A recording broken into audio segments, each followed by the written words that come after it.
தற்போது கிடைத்த அண்மை செய்தி.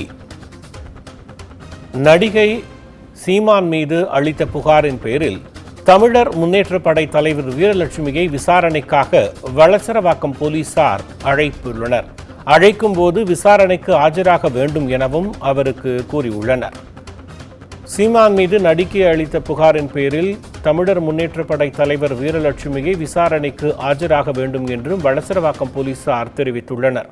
இது தொடர்பான தகவல்களை நமக்கு அளிப்பதற்காக செய்தியாளர் சுப்பிரமணியன் இணைப்பில் இருக்கிறார். வணக்கம் சுப்பிரமணியன். வளசரவாக்கம் போலீசார் வீரலட்சுமியை விசாரணைக்கு அழைத்திருக்காங்க. இது குறித்து விளக்கமா சொல்லுங்க. நடிகை அளித்த பாலியல் துன்புறுத்தல் வழக்கில் நாம் தமிழர் கட்சி தலைமை ஒருங்கிணைப்பாளர் சீமானுக்கு சம்மன் கொடுத்து விசாரணை என்பது நடத்தப்பட்டது. அந்த விசாரணையில் சீமானுடைய வாக்குமூலம் பதிவு செய்யப்பட்டது. இதன் தொடர்ச்சியாக இந்த வழக்கில் குற்றப்பத்திரிகையை விரைந்து தாக்கல் செய்யும்படி சென்னை உயர்நீதிமன்றம் உத்தரவிட்டிருந்தது. அதன் அடிப்படையில் வளசரவாக்கம் போலீசார் தங்களுடைய விசாரணையை தீவிரப்படுத்தி இருக்கிறார்கள்.